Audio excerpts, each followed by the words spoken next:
It's my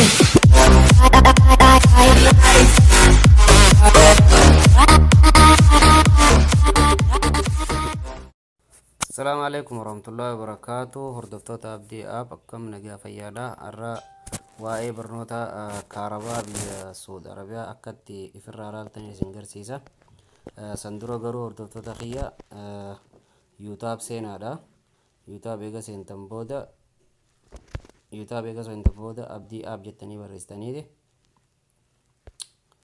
أبدي أب جتني برستاني دي أبدي أب يجتني برستاني بودا agartee halammaffaa kanarratti subscribe gootanii jechuu katana subscribe kana gootanii karaa barnoota keenyaatti dachaana karaa barnoota keenyaatti gua dachaane karaa baan kana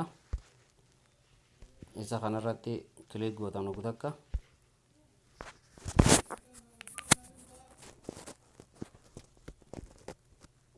takkone hobsitanii daa gubbaarra dhuftan akkamatti uytanii raakochiiftanii sambooda bakka harka wal fuudhan tana tuyxanii sadii qalkaarabaa bakka jedhu tana tuyxanii xiqqoon hobsitanii asirratti maqaa guutan bakka duraa tanarratti maqaa keessan guutanii maqaa kanuma fedhe guutan rakkoon qabu maqaa yoo fakkeenyaaf Usmaan Abdii Jamaal kanuma fedhan gootanii amma fakkeenyaaf Abdiin godha lakkoofsa bilbila keessaniitti guutanii jechuudha. Lakkoofsa bilbila keessanii fakkeenyaaf amma kiyyaan itti naqaa duwwaa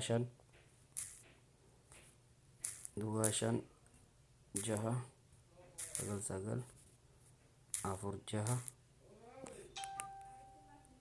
takka saddeeshan kun kiyyaa isin keessan itti naqxanii jechuudha. Meseejii isinii dhufa tasjiil gootanii accident ko anga meseejii isinii dhuftu amma fakkeenyaaf meseejii naa dhufte hunoo tana meseejii naa dhufte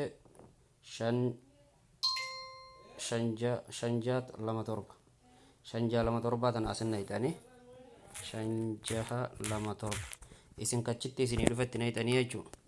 Meseejii jawaala keessanitti isinii dhufe san booda bakka tana tuyxanii jechuudha. Moofaaf bakka tana tuyxanii eega kana tuyxanii booda kana seentan ka gubbaa kana khadamaat al-fatuura kajoo kana seentanii oggaarra dhoytan san booda akkaawuntii teessan itti naqxanii jechuudha. Asitti akkaawuntii hisaaba keessanii itti naqxanii fakkeenyaaf amma tiyyaan itti naqee isin garsiisa takka duwwaa gusadii lama sadii eega kana lakkoofsa takka duwwaa sadii itti naqxanii akkanatti itti naqxan booda lakkoofsa eega kanatti asin naqxan booda deebitaniiti isteelaam kajoo kana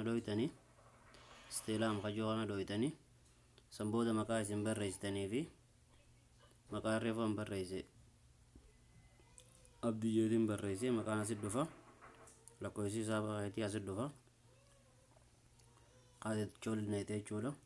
Gatiin asirra sii dhufa jechuudha. Gatiin kajalaa kana asirra sii dhufti gatiin tajalaa tana asirra sii dhufa akkasitti fira laaltanii jechuudha.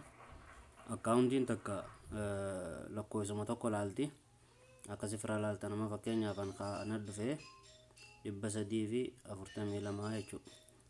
Kajalaa kana jechuudha isa kana akkasi fira laaltanii galatoomaa subscribe godhuun hin dagatina.